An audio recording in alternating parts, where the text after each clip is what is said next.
Good afternoon, Keith. Good afternoon, Judy. I'm Judy Chapello, and I'm here with Keith Green in his home in Dundas, very close to Dundas District School. And you went to school here, didn't you? Yes, I did. Yeah, very good. So I will be talking to Keith today about his artwork, which is behind us. How old were you when you realized that you had an interest in art? I was at a young age, probably 5 or 6. I started drawing stuff because my mother wanted to be a graphic artist. Of course, everything got interrupted with the war. Yep. And I've got a whole collection of my grandfather's art and her art here in the house. So it really does run in the family. Yeah, it's Yeah. very, very interesting. Yeah.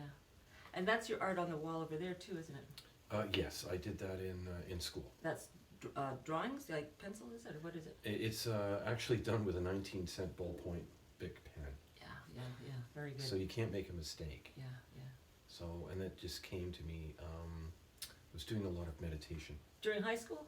Yes, Well, we went to school together, yes. apparently. Yeah.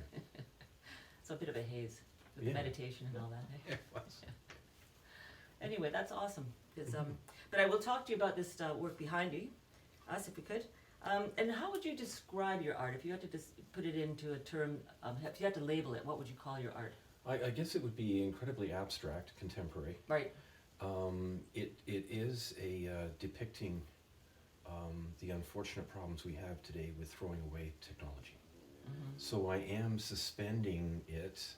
I'm calling it sort of recycled and sculptured. However, the vision is what would it look like a couple thousand years from now when we dig it up in a landfill site? Because this is where it's all going. As much as people think we're able to recycle it, it's pretty Yeah. nasty stuff. And we're Oh, obsessed yeah, with technology. Yeah. So, Well, it takes hundreds or thousands of years to. oh yeah, this has got some very Yeah, interesting hazardous. chemicals in it too that Yeah. leach out. So Yeah. I'm hoping that it kind of catches on and people will buy a piece, admire it and have it for a while. It isn't completely recycled because they can throw that out. Mhm. So it's going to be a tough one to try and get rid of this stuff. It really is. And Yeah. yet But we want more. If it's not on the wall, it's in a landfill somewhere, isn't it? Yes, and unfortunately right now too, in a lot of third world countries, they've got children and younger people actually sitting over open fires trying to melt the chemicals off. There's a lot of gold and silver Right. and stuff. I remember seeing a program about Yeah, that. it's pretty bad. Yeah, it's awful. And they're breathing all that stuff in, so Yeah. all I'm trying to do is suspend it for a little while, Yeah. and then you've got then you can, admire it and look at it. Yeah. Are you able to take us through the process a little bit of how you make these pieces? Sure, yeah. I've got a very interesting sort of substrate system where I've got a small thin board. It's like, you call them like door panels and stuff. That's so that you can keep them steady. Then I use a foam Right. and foam core. A lot of this is recycled, the foam isn't. And then I build it up based on the board and how I'm making it. Yeah. And I'd like it to be a little interactive too. Yeah. For instance, this one you can spin the hard drive. Yeah. That's amazing. So, Yeah. and they're all extremely unique and different. Yeah. And I have no clue how I sort of build the process up. You just put the tunes on and away you go. They look kind of military in some ways. But an awful lot of people see cities and buildings Yeah. there. Yeah. I think Which I is mentioned to you earlier that I saw somehow a connection with Hamilton in terms of the urban landscape that we have in Hamilton. That's quite interesting. It's very industrial. Very much so, yeah, and I think that's kind of cool. And there's kind of a dark side to it too, because they're, if you're going to create it, like it's come out of a landfill site, it's a couple thousand years old, it's going to be dark and dirty and Yeah, the way it looks, right? And sort of petrified, yeah. so. How long do these pieces last before they actually disappear into the earth? Is it thousands of years? Oh, The metal? the chemicals and Yeah. the fiberglass and everything else, yeah. Yeah, Yeah, this is not biodegradable on no, too many levels at all, because there's an awful lot of metals in there, yeah. so. And well, it's kind of almost a question I don't need to ask, but they are unique. Do you know of anybody else that's doing this kind of work? No, not quite No, like this. no. And I have no idea where the idea came from. Yeah. I had a studio years ago in the 90s up on Short Road in Greensville. Yeah. And I was doing a lot of graphic arts and some programming, and I just, Yeah. probably one of the computers failed, and what am I going to do with this? Yeah. Yeah. I think there was someone that was doing things with typewriters, wasn't there? I think I remember seeing a program on that. I mean, which makes sense. You can do anything with anything if you've got a mind to doing it. Yes. But do you see any particular relevance to your work with respect to society? I mean, we did talk about the recycling aspect, I suppose, didn't we? Yes, yeah, I think it reflects on how things work. 99% of the population purchases smartphones and laptops and computers, but they really have no clue as to what's inside of it. And a lot of this stuff you can't take apart because you're not going to get it back together. Yeah. So there's a very, very small population, the IT side of things, that know how to take this apart and what to do with it. So all I'm doing is showing, this one in particular is very, very unique. It's out of a data center. It's an old Apple server. Yeah. The board isn't normally bent, I bent it. But yeah, very, very few people have seen anything like that before. Yeah. It would only be Apple employees and the Yeah. designers that saw that Yeah. board. And how long would it take you to make something like one of these? That particular unit was probably, because you got to let it dry, and you got to let the foam expand and do what it does, and then I have to carve it. Probably a week or so. Where do you do your work? Down the basement. Oh, okay. Yeah, I got a little bench down there. Yeah, yeah, I perfect. put it together. I am waiting for the warmer weather because I need to paint outside. That was yesterday. Yes. I need to paint outside though because I don't have a spray paint booth. Okay. So that's the only thing And that's this not is, you said recyclable. it's foam that it's Yeah, mounted yeah, on. there's a foam core that Yeah, slices, and then I spray the foam that you Yeah. put around your windows and doors. Yeah. I can get black stuff, Mm. and I spray that, and then I have to work with it as it starts to cure, Mm-hmm. because it gets a little crazy, it really expands. Do you have any that light up? No, No. no, I've thought of that. I've had a lot of people over the years talk about clocks and lights and stuff Yeah. like that, and the biggest problem with that is that A, you gotta put a power source to it, Yeah. and B, it gets a little bit annoying after a while. Yeah, I suppose.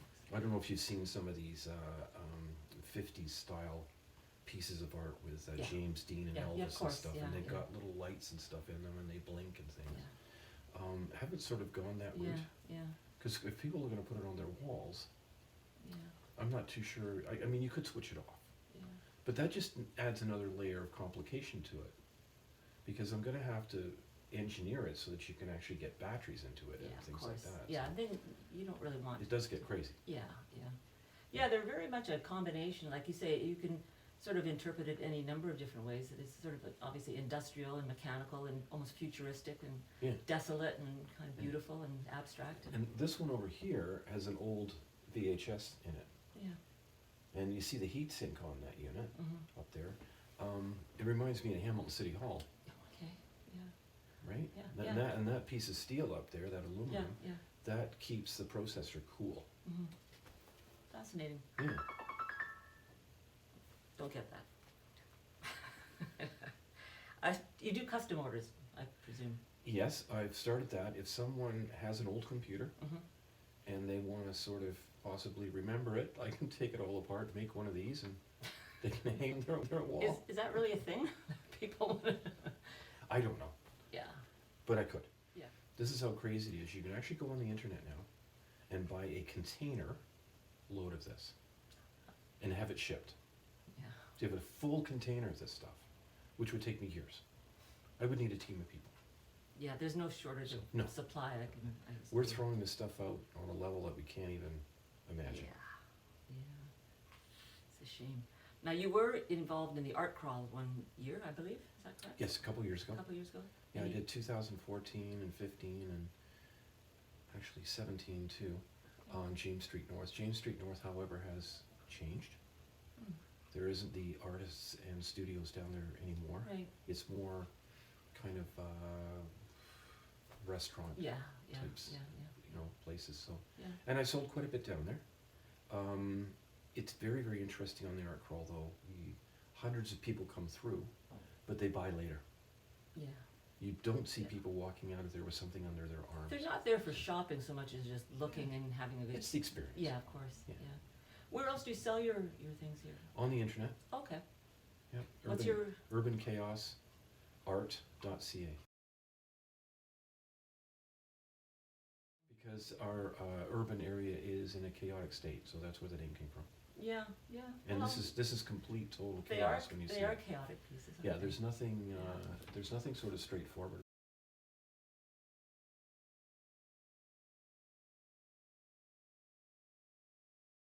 I have had color. Yeah. I've started to. There's one right beside you here. That's one of my first ones. Oh right, yeah, That was very dark and gray. yeah.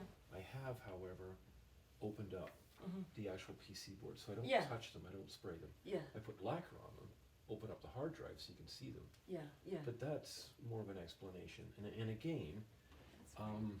you're not going to pull anything out of a landfill site a couple thousand years from now, and it's going to be pretty.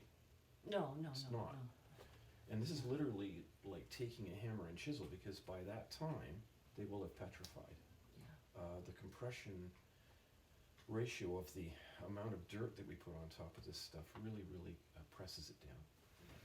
You know, Yeah. any form of abstract art. Now, if you're painting something and it's a building, you're not necessarily going to take some artistic license, but you'll probably have the same colors as the building is yeah. in that range. If Mm. you're going to do bricks, you're not going to make them bright yellow unless Mhm. you're in Newfoundland. But do you know what I mean? Yeah, of course, yeah. So I mean, it is what it is. Yeah, yeah. Well, as I said, it sort of fits in with Hamilton's industrial end Yeah. somehow. But And this is not for everyone.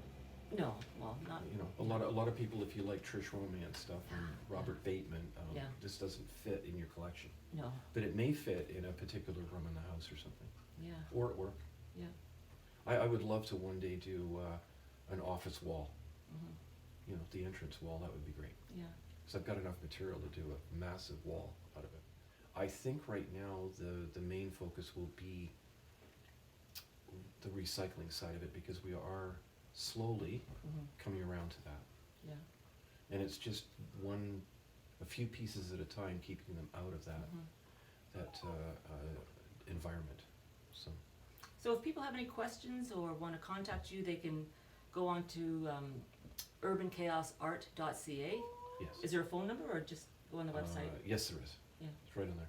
Okay, okay, so 905-928-8818. yeah, and I'll have that in the scrolling credits after this. So anything else you want to add or? I don't think so. No, I think we've okay. done Yeah. a pretty good job of explaining it. Okay, very good. Well, thank you, So- Keith, for your time. Well, thank you Yeah. very much. It was a pleasure talking to you, and Yeah. all the best with your art. Any Thanks, art is- everyone. Any art is good art. Yes, thank you.